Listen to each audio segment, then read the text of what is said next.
Hi, good day, everybody. It's Rory Conacher here, and I'm giving you some feedback regarding the Dubai hyperlegal case. So, before I start, this is a matter that we've been focused on with Sam Lee and Chavez. And before I go ahead, I want to say the views and opinions expressed in this presentation are solely those of the speaker and do not constitute professional or legal advice. All information shared is intended for informational purposes only. Viewers are encouraged to do their own research, conduct independent due diligence, and consult with qualified professionals before making any decisions based on the content of this presentation and what I say today. The presenter assumes no liability for any actions taken in reliance on the information provided. All rights are reserved. And just if you have a look at the date there at the bottom, this presentation was actually ready to go around about the 31st of July, but so much has taken place and I've been reviewing things. I'm going to try and keep it as short as possible, but there's a lot of information to go through. And if you are involved in any of the programs, I highly recommend that you pay attention and try and watch it to the end, as this will be the key presentation. Firstly, a word of thanks. Majority of the people have been very helpful, supportive as best as possible, but like in all apple barrels, there are a couple of bad apples, which has made life really unbearable. But a word of thanks to those people that have stood up, supported, and helped me. Thank you very much. I really and truly appreciate it. A lot of people don't actually have the full background of what has taken place because there's so many different projects. So let us quickly do a history review. Firstly, there was initial engagement with the Hyper projects, and keep in mind this was over the COVID period and people were working from home and seeking ways to make money. In October 2021, my business contacted Sam Lee and spoke with their compliance and with James, their attorney. And round about February or July for Hyper, we were told that there was a GNX lock and there was a major issue because of duplicate accounts and people abusing the system. So based on that, I offered RJ's Capital. I had a staff of 184 people and we were running a call center operations, and there was a gentleman's agreement that we would assist them. There was negotiations taking place with James White, who's the attorney, and we were following up on all the compliance. We were trying to make sure everything is correct and above board. At that stage, Sam Lee and all the board made promises which they never delivered on. They were planning a trip out to South Africa to come see all the operations, but Sam Lee never spoke directly to us, always through an attorney, and he always claimed he had the NDA. You couldn't do that. Essentially, the board or Sam or Hyper strung my company along for at least 6 months, and it cost me personally 27.3 million, and ultimately the staff and their jobs as well. I've often get asked, oh, you could just be making up things. So in this presentation, I'm going to add a lot of receipts so you can see what I'm talking about is true. On the top right-hand corner, you can see the 15th of October 2021. You can see engagement. Hi, James. As discussed, please see some history on the position of crypto assets in South Africa. So while the governments have been trying to work out, is this asset, is this that, we've been always trying to do things legitimately and in the right position with right consultants working for us as well. If you have a little look at lower there, there's compliance at thehyperfund.com. So we were always trying to do things the right way. You can have a look, there's compliance, look at the date, 14th of October 2021, and Hope Hill, which was a pseudonym, but she was running the compliance for them, and James was the attorney, and the FISCA is our financial services board in our country, where we had consultants that we were paying to make sure this was all above board and trying to get all the right information. So from our perspective, we were really trying to get perspective. Let's go back to Sam Lee. Sam Lee has been in crypto for a very, very long time. He's the president of the HyperTech group. He launched and founded the blockchain global, and you can have a look there. 300 million was invested in this blockchain global, and with regards to all these different projects. Now, Sam was very involved in cryptocurrencies and also helped Australia write certain papers. We did a lot of research, those people that got involved, and they were promoted on CNN, BBC, etc., etc. And Colin Star Capital, they were partnering up with Blockchain Global, which was obviously Sam's company, and this was all above board. And have a look at the dates. There's 2018. So a lot of research was done on Hypercapital and HyperTech Group at the time before people got involved. And even there's a proof of association with the Australian government and the 4 companies behind that were sitting on the exchange. A lot of things seemed all above board, and from what we could see, there was above board. Now, there's another guy by the name of Ryan Zhu. Now, Ryan Zhu has been in the industry, is one of the founders now. There was a video with Ryan and with Sam and another gentleman talking about almost the princes of cryptocurrency, and they were featured. And this goes back, you can see, to 2020. Now, Colin Star Capital was a very big business with a lot of investments, but Ryan Zhu himself has been an angel investor in very big companies and has made a lot of money, and still is understandably having a lot of money. Binance, is the biggest exchange in the world, and he has shares, or we believe still has shares in that company, and we are rumored to believe that Sam Lee also has shares. So from a monetary perspective, these folks that founded Hyper are financially well off, and still well off today. He was also a majority shareholder of 5 shares in the NASDAQ listed company, which is basically like their tech company in Australia. So these were very prominent people in the industry at the time, and this is why Hyper did so well. It was based off the Colin Star Capital, the funding, and all the fundamentals, and linked into Blockchain Global, which had over $300 million of funding. Now, Sam Lee, as the chairman of the HyperTech Hyper community, he was the one driving this whole initiative. You can see he was the founder of the CEO. There was a lot, if you go out there, Bloomberg and CNN have taken a lot off, but he was featured on many news mornings and publications, and Ryan Zhu's featured with his mining operations that was based in China. So everything was above board at the time when people got involved in Hyper. They were very, very involved with the blockchain conferences, and also worked a lot with the United Nations. Sam Lee himself traveled around the world and met up with a lot of countries and leaders, and there's photographs and all proof of that as well. So this wasn't all made up, as well as working with top businesses such as Microsoft and Amazon, all verified. So here we have a situation where a community was stuck at home in COVID. An opportunity was presented to itself, and in the beginning people made very good money. It was all based on the right principles. Things seemed to be going well, but something in the back end went wrong and things started to tank. And HyperPay, I want you guys to remember that name, because it is a very, very critical part to everything that's taken place with all these different exchanges and what's been going on in Dubai and on a global stage. And a lot has been happening way above our pay grade that I personally can comment here as well.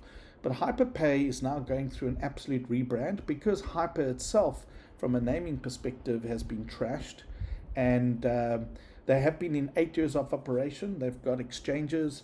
They've also got operations running in different parts of the world. They've got over 1 million users. In fact, the platform works quite well and is actually a favorable platform. However, part of the people that have laid claims can't get their money out of HyperPay.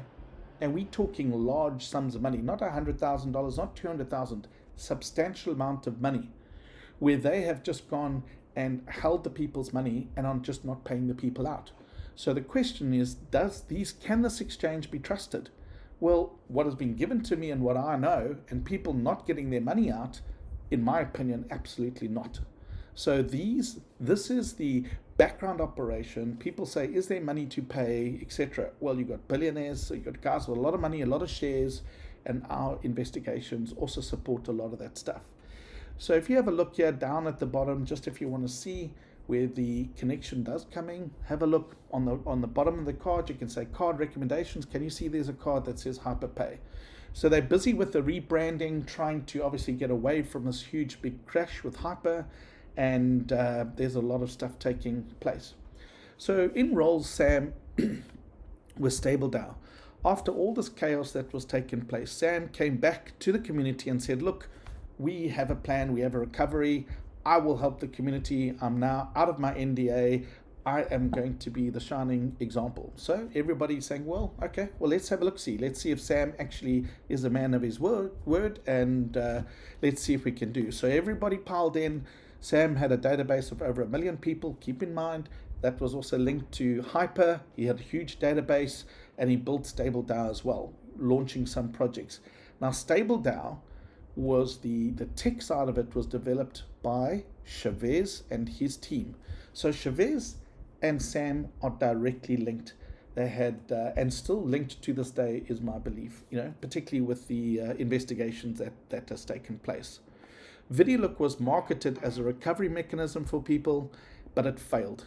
Okay, it failed miserably. Why? Because the fundamentals of what we were told was not true. We were told that people were advertising. Effectively, you could watch ads, and that was you were getting paid to watch advertisements. Again, smokes and mirrors by Sam, but we believed this was to be true. Then came We Are All Satoshi, and Sam came out with various other things called Vend, etc., trying to fix everybody and actually blaming the community, saying we don't understand how things work. So, there's so many videos on that. Those that know, I have tons of information on this as well. But I'm not sure where you fell into this. Maybe you got involved in VideoLook, maybe We Are Satoshi, maybe from Hyper days. Maybe you went through the whole changes and where you had to move from Hyper to this program and that program, all done to confuse and sort of wipe out the valuations of the businesses that are there. So with We Are All Satoshi, there was guaranteed payouts, and this was not delivered, and I'll get to that as well. Apparently there was a fallout with Chavez, and there's no member representation as well. And I ask myself, where are all those leaders?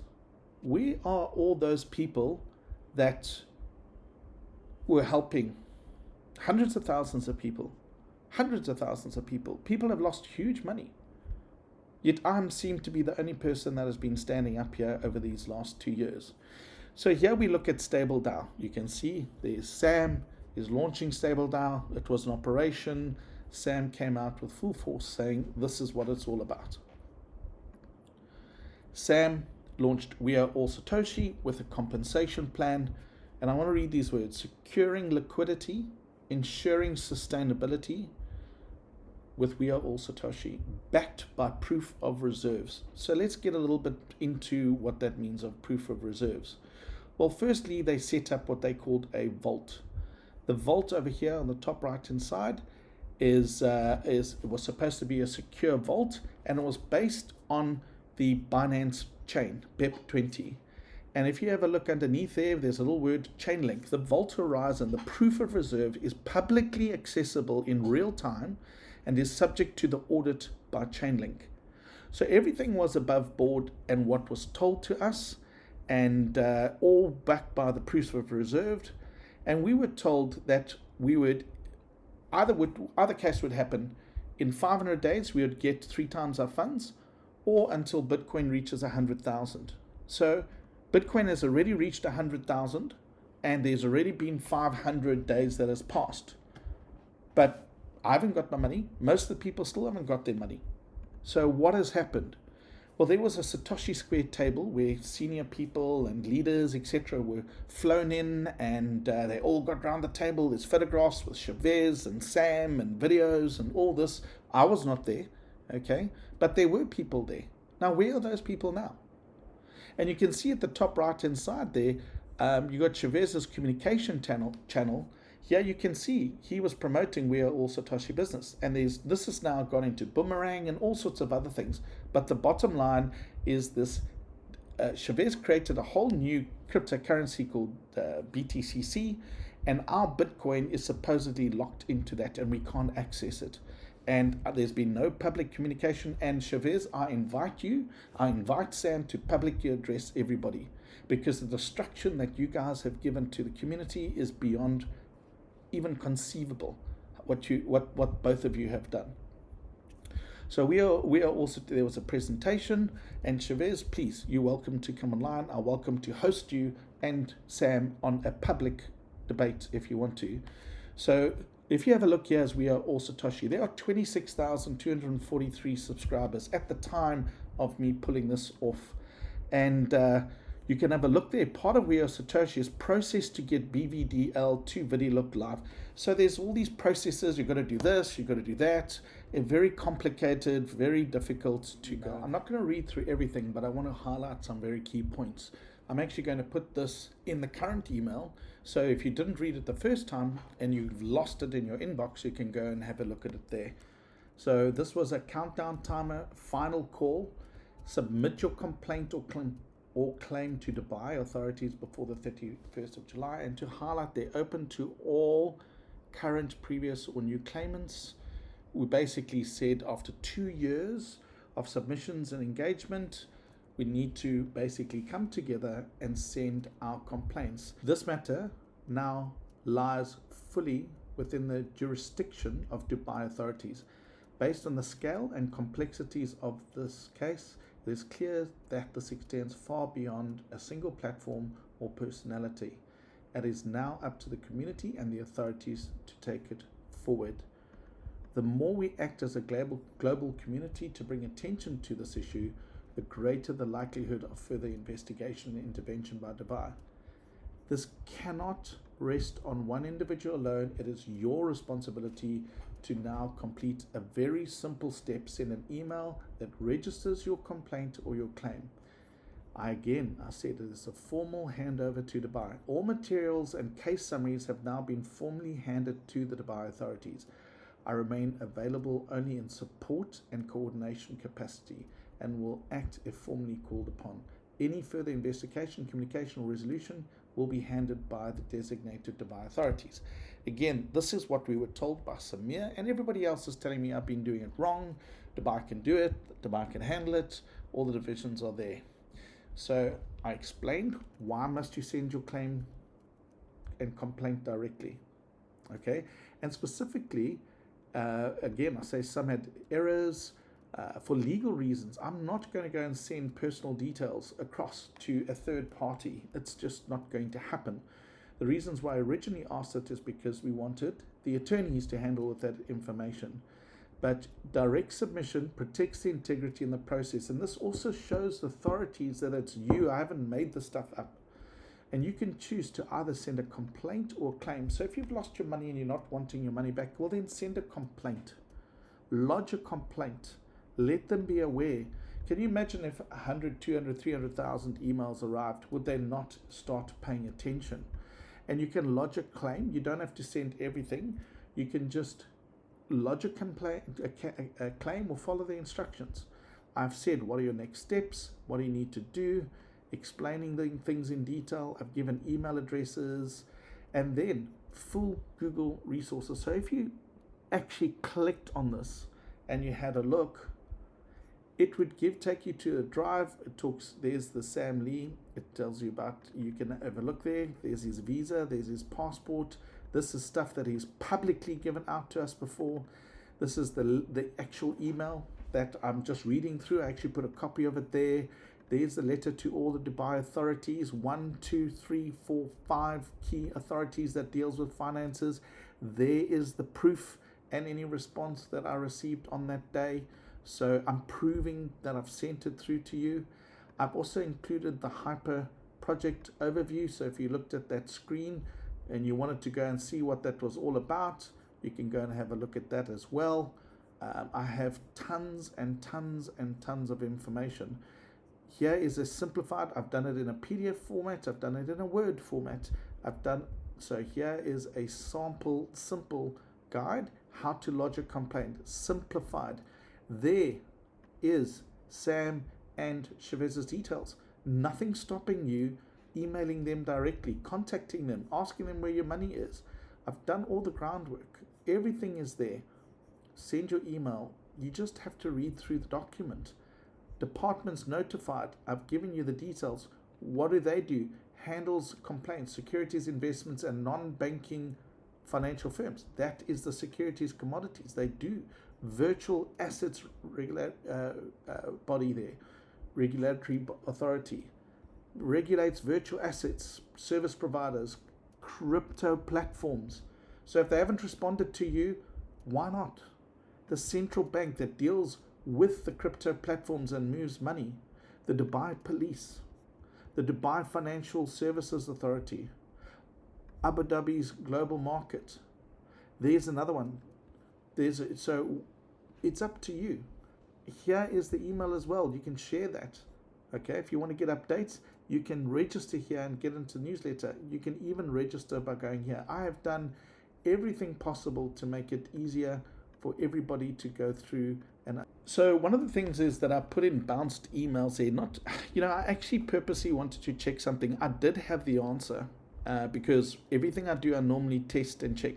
But I wanted to see how the community would react. I wanted to see what the community would do. And absolutely, from my perspective, no one has come back to me with the answers. I did one simple ChatGPT search and it came back with the correct whistleblowing. And the reason why I'm so frustrated is because I had this debate again with Samir online, and this was the issue that we carried on about, and he said I was doing it all wrong, etc., etc. So these are email addresses that are listed on all those sites. Anyways, it's very frustrating, and maybe now as a community you have a taste of what some of the frustration is going on. So Dubai says it handles all these matters. These organizations are the organizations that are involved with all financial stuff. So from that perspective, that is the best way for us to be able to do something, is to communicate with them and let them know that there's an issue. And people say, oh, I've sent an email and I have not heard a response. Well, then follow up. I also want to take you through to roryconacher.com. And people wanted to reach out and they didn't know how to get hold. I set up on my domain so you know that you're coming to me, you're not getting scammed. There's nothing here other than your email, name, and a message, and you can send a message to me and it comes through and we help you. People say, I don't know how to get in. Here is the Dubai legal process. Submit your claim and your complaint. You can click on here. It gives you all the details on here, and you can click at the bottom. So you can click on either one of these and it's going to take you through, and it's going to add you to the newsletter. And this is where we have a handful of people that have actually signed up. So your name and the country is important, so we know, from which country you're from, so we can actually do some emphasis on that as well.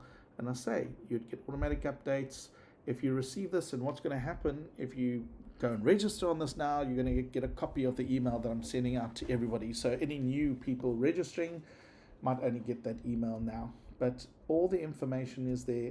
I've really tried to make this work for everybody. So we have now reached a crossroad, and it's totally up to the community now. Totally up to the community.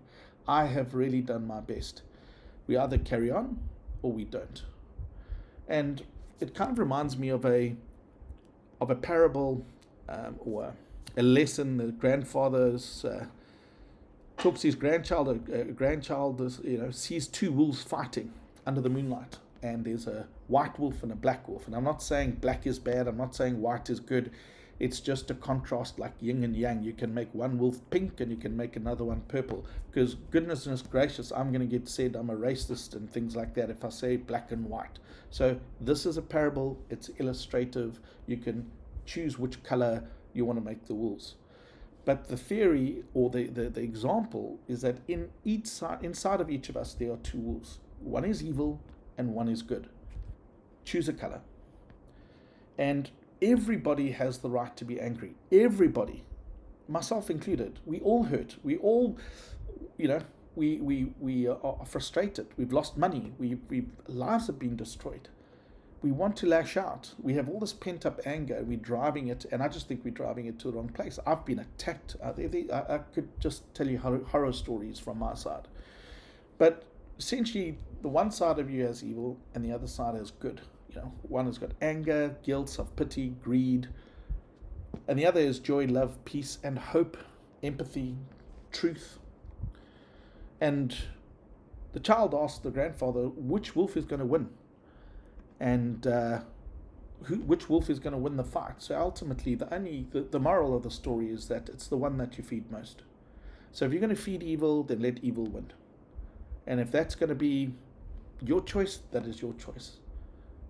But I think this is a very important thing for you to make a decision on which wolf you're going to feed with inside you. Have you really tried? Have you really stood up for yourself? Are you just blaming other people? Did people force you to do this?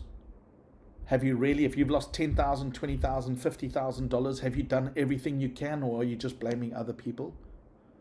Because if I look at something, the numbers tell me a different story. From my side, when I saw all this pain and anguish, I could not do anything. I had to try. I had to stand up, and I wanted to get the truth. I wanted to know that I've at least tried my best for us to at least try and get some answers. So what are some of the challenges that we've had? Okay, firstly, people didn't know what to do. And even though there's been detailed documents, presentations and videos, people still don't. And it's just because people don't read. They just don't read. I mean, I remember I had an hour chat with a chap by the name of, let's call him Mick. And he was asking what is going on, etc., etc. And I spent over an hour. And I asked Mick a very simple question. Did you even click on the link? And he was truthful. He said, no, I didn't click on the link. And I said, everything that you've asked me, everything is sitting in that information. Now imagine if 1,000 people contact me and I've got to spend an hour with each person trying to explain it. It's impossible. It's really impossible. The other thing that we had was challenges, is that people couldn't contribute the $15. And I just want to highlight here, the $15 was more to focus on getting proper commitment from people. I can assure you this has cost me way more than whatever the contributions have come through. It's a very, very, and I've been accused that I'm trying to fleece people for $15. It's the most ridiculous thing. But you know what? People have their opinion. So we will deal with that one as well. But I found very strange is that $15, and we said send it in USDT. Now, why it's strange is that everybody that got involved in these programs had to do it in cryptocurrency. But now all of a sudden they can't work with cryptocurrency, which tells me that somebody assisted them, did everything for them, and has left them, and they don't know what to do. They have no idea what's going on. They put money into something that they don't understand or don't know, and the person that helped them has moved on or just ignores them or blocked them. So, based on that, I was like, okay, well, let's find a solution. So I took one of my companies and I said, okay, well, let's log into PayPal, which we have, and we needed a solution for credit cards. And in South Africa, one of the top companies is PayFast. So we set up everything, and I engaged with PayFast. And we know that over 65% of the people wanted to pay by credit card, because it is very difficult to send money from different countries to South Africa, and you've got to get all the clearances, etc. And then in certain countries, they couldn't get USDT, or it's difficult for them. And like I know in the States, it's very difficult. So we created these options to make it easier for people. And people asked us for more time, and we extended the deadlines. And, we gave detailed explanations on what to do, like to the T, gave examples. People just don't read it. They rather just email, and it's very frustrating from our perspective. And I put a lot of staff and attention on this as well. But we're going to come back to PayFast in a little bit as well. I did a lot of engagement with the authorities, a lot of engagement. I did the research and the work and spent a lot of money on this. And there has been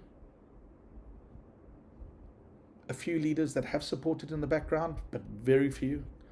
I've told them that they mustn't come forward because it's not in their best interest. But I don't think we really fully understand the issue of what's going on. And I'm aware of certain stuff in Dubai.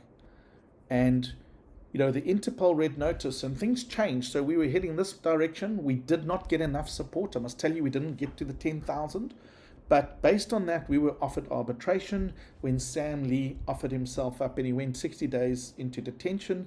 And keep in mind, this was an Interpol red notice for Sam Lee. And we were told, do not do anything, wait for arbitration. That's what we were told. That's the message that came back to me. Isn't it strange that PayFast, in mid-October, the same time, okay, and this company's head office is in Dubai, at the same time, they blocked my account, or they blocked my business account. No reason given. So the same time Sam goes in October, my account gets blocked. So now I can't process any credit card payments or help people. Okay? But I don't say anything. I keep quiet. I keep funding this myself. Okay? We keep funding this. Why? Because I didn't want to bring a negativity to the process and more drama to everything. So just keep going, and try and sort these issues out with PayFast. So from November to July, we sent all the updates to Dubai Authority. SAM is released. How SAM got released with the information that was sent, possibly the information was never presented. I don't know the answer to that question. But we've been waiting over 5 months patiently for feedback from the Dubai authorities or from the process, and everything has just gone quiet. No more communication. So the only way that we can really resolve this, and this goes back to my discussion with Samir, is Samir said, I'm doing it wrong. I get other people telling me I do it wrong. You must just email the Dubai authorities. They are geared for this. They will handle it. So, how's it gone, community? How's it gone? Who has got a response? I know Dubai Police says, thank you for your email. We'll get back to you. Who has been helped? Who's had a case opened up? Who's had success? Please share it on the group. So out of 5 divisions of Dubai that deals with money, right? Who has been helped? We get going around in circles and circles and circles. So are we just going to accept that as a community? Fine, let's accept it. How many times have you emailed? Have you picked up the phone? Have you complained? Have you researched other options? Is it only my responsibility to do that? So here, receipts. I always get told, oh, I could be lying. Well, here's a receipt. The 14th of October at 11/23/2024. Interesting. My account's blocked. I immediately get onto that. Start chatting with PayFast. And let's talk about PayFast. Again, head office is in Dubai. Everything was on track. I believe we would have got to our 10,000 numbers. We would have. I think people were very keen to get resolution on this, but my account, or the account, the iClickit account got blocked, and I kept self-funding and working through this. Why? Because I didn't need the negativity, and there's people out there that attack me and sabotage and say a whole lot of untrue things about me, which would just have confused the whole community. Coincidentally, Sam hands himself in, and PayFast, as much as I try and convince them that we are trying to do a claim back and whatever, they blocked the funds. The money's still sitting with PayFast. Was it reported as a scam? Did Sam or counterparts, maybe, who knows, maybe they've got shares in that business. I don't know. But I tried from October. Eventually, after countless of emails I'm getting pushed, I took a travel and I traveled to the head office. And on the 6th of February, I sat down in reception until I was helped. Only on the 2nd of July, which was my birthday, I had a meeting finally with the CEO and Dubai head office. And I spoke with Samir, and maybe I'll put his email in there, because you guys, maybe Samir has a better idea of how we handle these things, but he told me this is what you got to do, and that's what we've done. He told me I'm doing it all wrong. He deals with all the key crypto players in Dubai. So great, Samir, you be a help to us. You help the community, because you think I'm running a scam. Let the community tell you how much money they've lost, Samir. And the same, that goes with the CEO. David, find out how much the community has lost. But your guys stopping me be able to raise the funds to do a proper legal thing. You tell me, Samir, that this is the wrong way to do it. We do not need legal action. Dubai is geared to handle it. Well, great, Samir. I'm going to ask all the people to contact you, because you obviously telling us that we're doing it the wrong way. And one of the reasons, Samir, you say, oh, MasterCard and Visa policy, they do not fund legal matters. And that's one of the reasons for the block. I've never heard of anything. I've worked in the banking industry. I've never heard that in my life before. Maybe not. And we also were advised by you guys, by your department, to set this up as a membership. This is a membership. People were paying for a membership. The membership aside function, that was to handle all the admin work, help the people, do everything. So it was a membership with a part of it being an outcome to try and get legal action. Everything just seems too coincidental for my liking. So the meeting was on the 2nd of July. Following Samir's guidance, we initiate a request to send all departments and to Dubai Police. Again, I ask, has anyone been assisted or anyone been helped? Or is Dubai turning it a blind eye? Somewhere there's a block. There, you can see on the 12th of February, after I go there, I follow up. I waited. Again, 6th of February, I was told I'd get a response. I didn't get a response. I write to them. You can see over there, it was a follow-up for the meeting that took place on the 6th. Here's the meeting on the 2nd of July. On my birthday, I meet and speak with these people. Samir. There, David Adams. He's the CEO of Payfast in South Africa. And now I'm branded as scammer. Now, you know what? I actually don't blame them. Why? Because there's negativity about me out there. People making false claims about me. And now, even other issues. And what do I get on Friday the 18th of July? From the compliance, thank you for your correspondence. We acknowledge the matter has been a source of frustration for you and appreciate your continued patience as this is addressed. Still do not have a final reason. I don't have a reason. Our teams have performed an extensive review of information provided to date and must advise it remains deficient. So I have no idea when they plan to give the money. So now I have to go and seek legal action against them. And I just feel we're being exploited as, why are we getting blocked at every stage? Payfast, by network, Dubai company. And there I've underlined it. Hold on the funds will remain in place. They don't tell me how long for. So now I've got to go and take them to court to go and try and get the money back. So this is just very painful for me. And I don't think many people understand what has been taking place and how frustrating it is. But that's okay. I'm not here to complain. I wanted to show you some of the receipts and the background. And out of all this negativity that has taken place, this has boiled over into my personal life and created great conflict as well. And I committed 12 months to this. We're way over 2 years now, and I don't see us getting any further. So let's deal with the other matter. Rory's company liquidated, all this drama, okay? But yeah, true, there was a court case. There was an urgent application for a liquidation case, all right? That's normal. Anybody can do that. So they sent an email on Friday afternoon, the 25th of July. I acknowledged receipt on Monday, the 28th of July.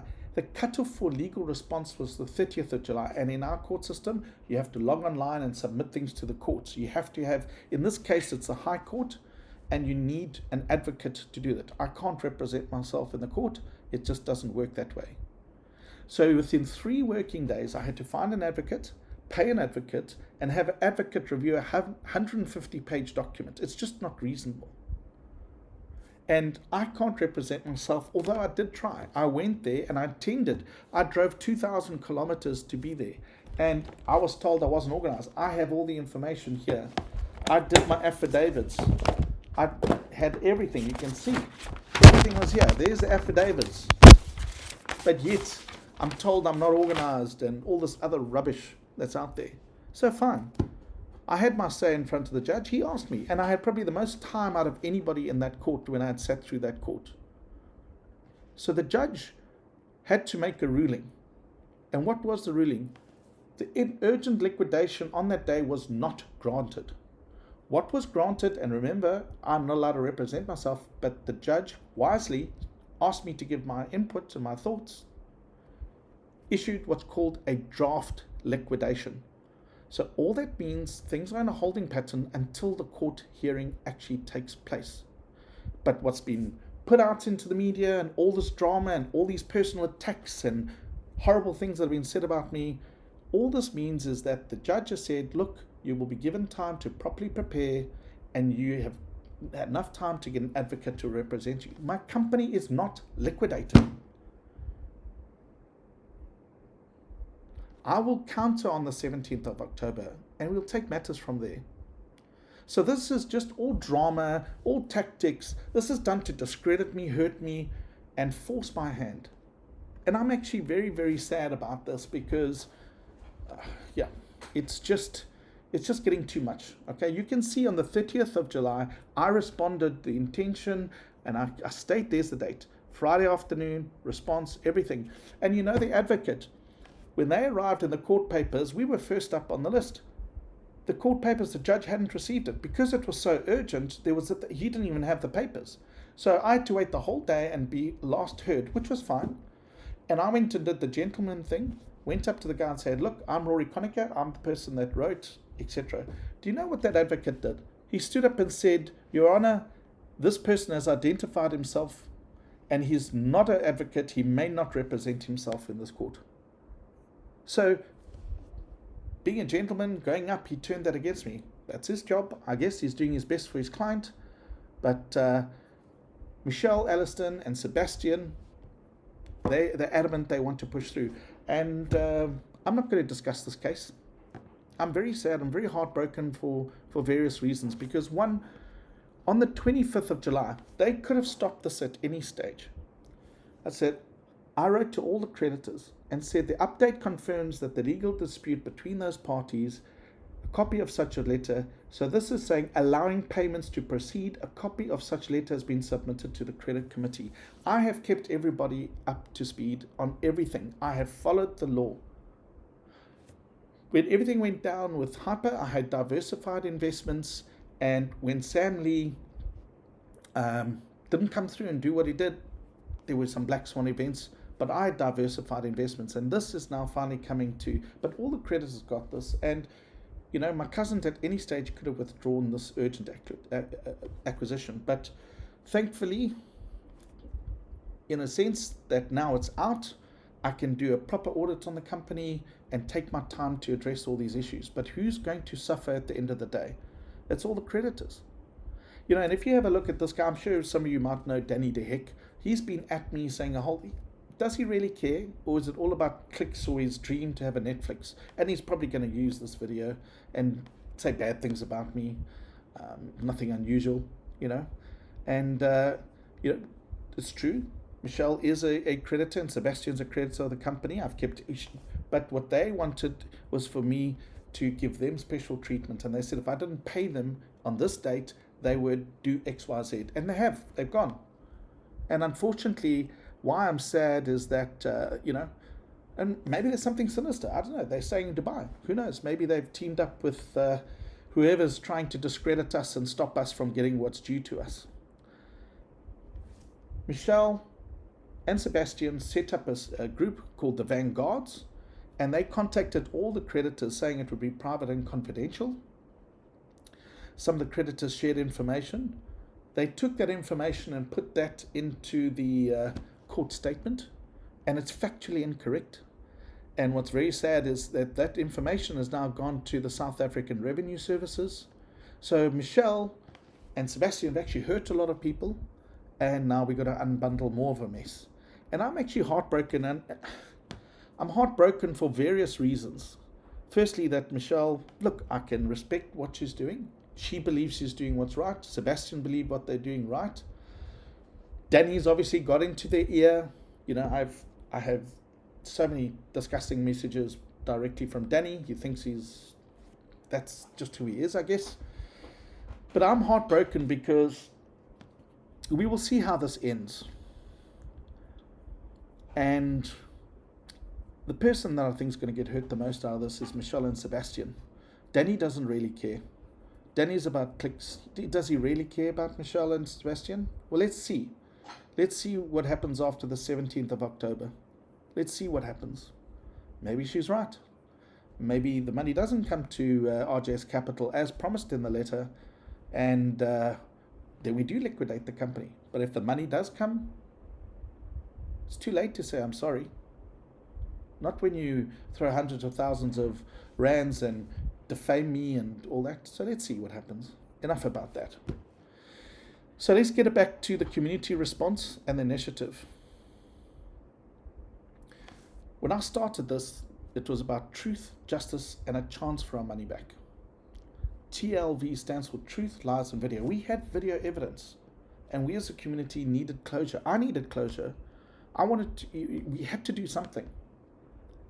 So I called out from day one and said we need at least 10,000 people to have enough momentum to get the government's attention and to try and get an investigation, get things sorted. 24,362 people confirmed. It's actually more. It's about just over 24, at the bottom there, 24,443 confirmed that they're on board, they want to be part of this. But when it came to the crunch, only 3,800 roughly completed applications, if you could even call it that. And I'm being generous when I say 890 are valid. And it's been more than 2 years. I committed 12 months of my life. I've actually doubled that. 2 years on, more than 3 million emails, 100 videos, letter updates. We still have a low participation rate. And you know, the definition of insanity is doing the same thing over and over and over again and expecting different results. So clearly I'm doing something wrong. The community doesn't care, or they're not interested in getting their money back. So I've tried. I've really tried. So let's have a look at some of the receipts here. I have people claiming $10, $50, $10, $1. Yeah, $249,000, $83,000, $49,000, $500,000. Where are all these people? Why are they not with me standing and shouting and wanting to get the money? There's $211,000. Okay, this claim, I can't verify this claim, but they're claiming $356 million. That's what they owed. So, you know, now I've got to engage with every single one to say, did you really only want to claim? Because yes, you clicked yes, I fully understand, and I've double checked and triple checked and everything. Other issues, even in the 890, we gave clear instructions to label your stuff, because we needed to pass this file over. Once we'd have to go the legal way. What do we get? Look on the right hand side. Screenshot, scan, image, thumbnail, photo of Ntombi. That is not linked anywhere. So what should have been done is the case number as instructed, every file, so that all your documents would go. So what do? I think let me go and rewrite, and we get involved and spend hundreds of hours sorting this out. There, everybody that had a file number, renaming it like it should have been, confirming, now we can't submit that because it's tampering with evidence. We've relabeled it. So it'll be thrown out of court even if I did do it. So here I'm sitting with people that have not responded properly, incomplete documentation. Now we get the opportunity for arbitration, and I'm saying, well, send your information directly. So the email that was sent, final call to action, Dubai Authority, process 3rd of July. 24,000 people received it. 50% opened it. 50%. 2% clicked, 5.82%. So you can't tell me that a majority of the people didn't get it. So how many people actually sent an email to Dubai? That's the amount who received it.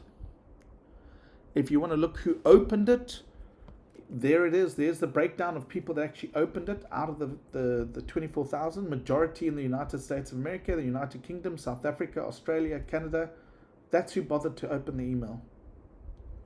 There's all the folders. I've put anybody that had anything to do with the legal claim, making sure everybody got the message. If you look at campaigns, look at the top left, 228. Of those campaigns, I would say about 120 of them are specifically having to deal with this whole matter. Probably more than that. I've put thousands of hours into this. And if I have a look at the groups, I have 750 members in the TLV zone, which is the WhatsApp groups. I have 1,000 here, and there's 897, and only 4 in the. These are WhatsApp groups at the bottom, the Rocket Community and TLV Zone. But look, only 4,601 people have subscribed to the Dubai legal case, and 17,000 people have actually visited the site, meaning that they went on and made a decision whether they want to get the news updates or not. So I'm running into a brick wall here. So what is the possible way forward? Well, look, it's really up to the community. It always has been. Will the community come together? Clearly, it doesn't look like the community cares, or other leaders don't care. If there's enough support, maybe we can launch a petition. Maybe we can renew appeal with the Dubai government. Maybe we get the exposure, media exposure via Bloomberg. Maybe we notify the other countries. You know, you have all the information. I've given all the information. Why are you not standing up? If you owe $230,000, why are you not standing up for yourself? Why is everyone just waiting for me? And again, I say, where's everybody else? I had a long chat with somebody else, and he said, no, he's lost so much money. I said, okay, well, who helped you? What was going on? He said, no, that guy just doesn't bother to phone me back or doesn't. I don't know if that's acceptable. Do you think that's acceptable? Maybe. Maybe you made the decision yourself to get involved. Maybe it's not their fault you lost the money because you made your own decisions. But surely the community should be working together to try and get solutions. There's billions of dollars lost here. Billions, in my opinion. So, in my opinion, what do you need to do? Firstly, make a decision. Get your closure. Send a complaint, send an email. Maybe you say, you know what, I'm going to email these people for the next year until somebody hears me, because then at least I've done something. Or do nothing and put it behind you. And put it behind you and be happy with that. I know I can put the hand on my heart and say, I've done everything possible to try and help this community. I've done everything possible to move forward with this. But I cannot force anybody to do anything. You can send an email. I've given all the list there. If they don't respond, follow up. If they say contact that division and you contact them, go back and say this division hasn't helped me. If we had 20, 40, 50, 100,000 people emailing Dubai, do you think that they're not going to actually follow up? You go back and say, look, I contacted the police. Here's proof that they've received it, but they've done nothing. You need to stand up and say, well, do what you need to do. This is now seriously, you've got to make a decision for yourself. I've given you all the forms. There's a DBX form. People say the email's bounced. Okay, well, why did it bounce? Well, because you try to send 3 gigs.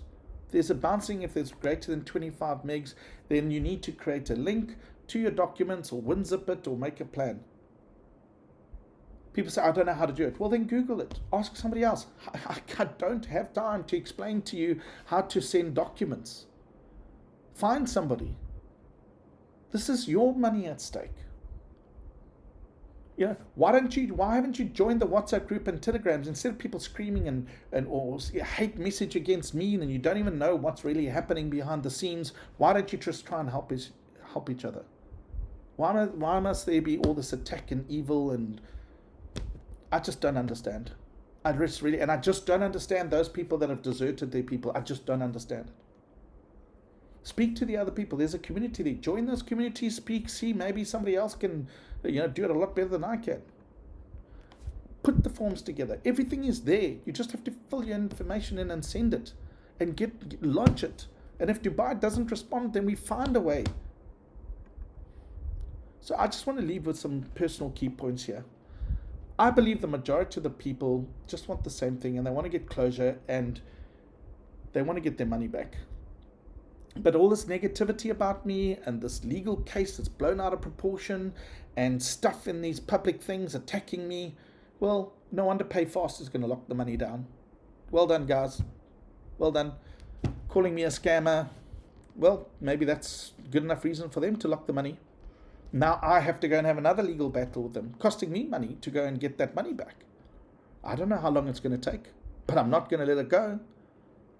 If PayFast, you're watching this, I'm telling you, David, I told you what I would do.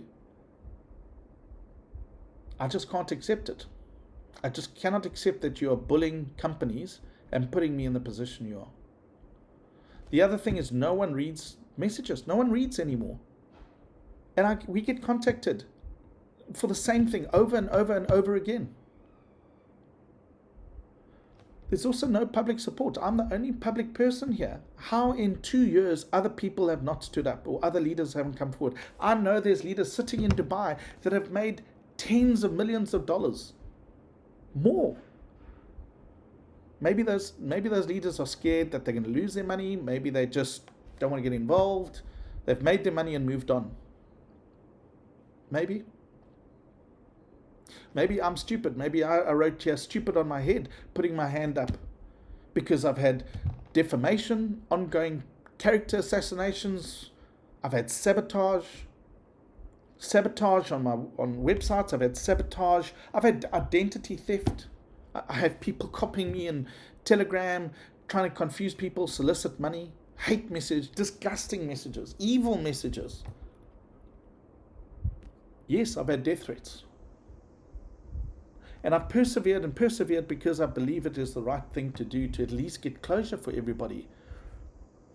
Some people have committed suicide because of this. People's lives have been destroyed, and I just had to try and do something. But what I didn't expect is for people not to stand up for themselves. And I didn't expect some leaders not to stand up for their people. If you use this word leader, I'm a businessman, but I really empathize how people have lost money, going back to what I told you about the hyper days. So this has impacted on my life more than what you guys can imagine. And I'm tired. I'm really, really, really tired. So I need to focus on this legal case right now. The community must decide what it wants to do, because I'm damned if I do it and I get attacked, and I'm damned if I don't. So it's a no-win situation for me. I had a long chat with somebody that said, Rory, if you don't carry on with this, we will all just give up. Why? Why give up? It's your money. Can't I have a break? Sort out all this other nonsense? I believe there's people here that can help. So what am I doing right now? I'm going to focus on personal matters, and I need to focus on me for now. I have to address these legal issues, and I have to address all these issues related to defamation. So the project of what I'm doing, I'm closing off, because I need to close off the books financially. I gave it 12 months. That was originally. It's now 24 months. We don't have the support. I have tried. I've honestly tried. So I've instructed the accounting department to credit all outstanding invoices for people that never paid. Okay. I'm going to report the numbers and financials. And again, you guys think this was about $15. You must be out of your mind. The amount of money this has cost, it's good. It's irrelevant to $15. But again, people will just believe what they want to believe and attack and do whatever. So I'm going to close off the project. I'm going to show what it's cost. Up until this point, what it's cost. And remember, PayFast is still sitting with money.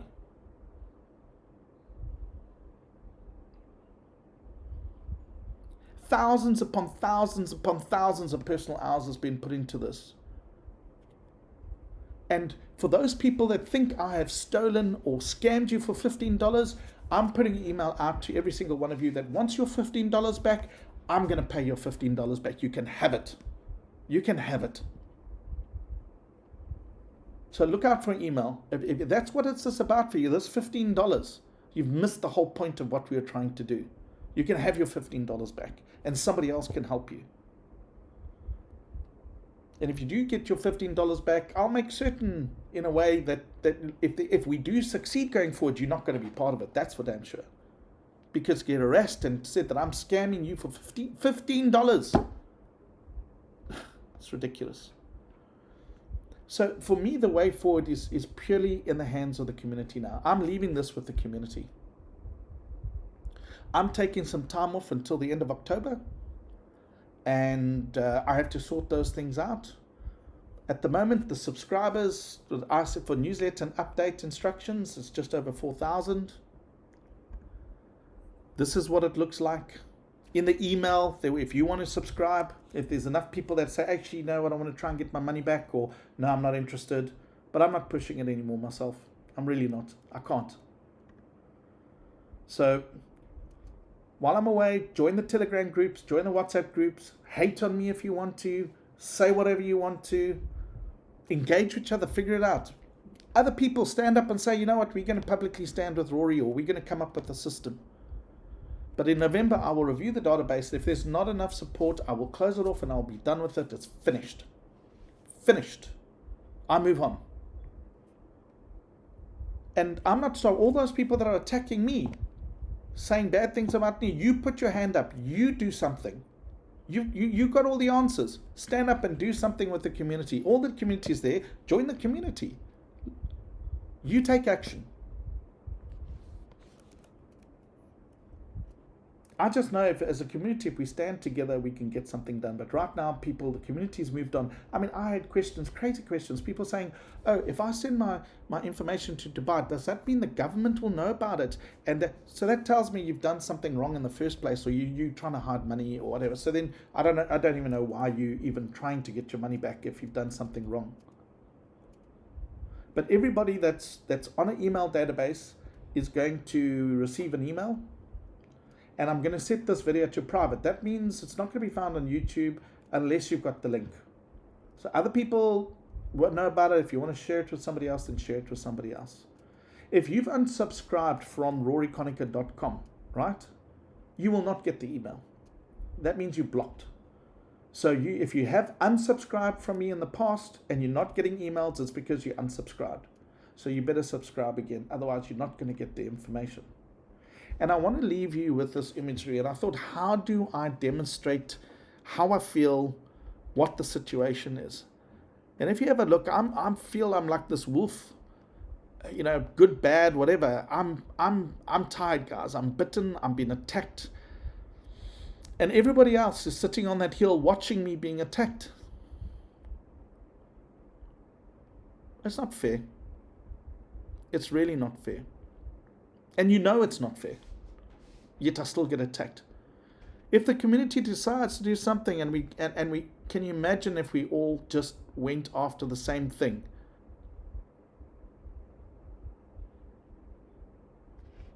I just don't think people care anymore.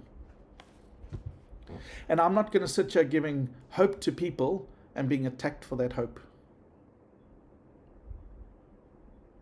And again, unfortunately, it's a small portion of people that are attacking me, hating on me. And look, I've had chats with people, after I've spoken to them, they admit, say, Rory, it's not you. I'm just frustrated after 4 years. But then why say all those ugly things to me? Because I needed to get a reaction. Great, so you destroy me publicly so you can get a reaction. Thanks. Great. I'm sure Payfast enjoyed that one too. So I'm tired. I'm leaving this in the hands of the community. I have really tried. I know I can put my hand on my heart, and I've done everything possible. But this project, I'm closing this project off. And I'm going to publish what I said I'm going to publish. And then the community decides what they want to do. All the information is there. Click on the link. Decide what you want to do. Give up. Give up. Stand up for yourself. Stand up for yourself. Do a bit of research. Use ChatGPT. Get together in the community and do something. But I'm not going to do this alone anymore. And I'm not going to be attacked like I've been attacked. But to all of you that have supported me, thank you very much. And I will be checking in in November to see what is happening. And the chat groups will stay open. You can carry on doing what you need to do. And I will look in the back end to see if people are serious or not. And if it's not about data, I have enough data coming out of my ears. I do not need your details for data. I really don't. I really have over 30,000 people's details anyway. So this is not about me getting your data. I'm tired. I'm really tired. And I'm going to sort my house out now. Sort out my matters. And you as a community and you as an individual decide what you want to do. I wish you all the best. And I'll speak to you guys again in November.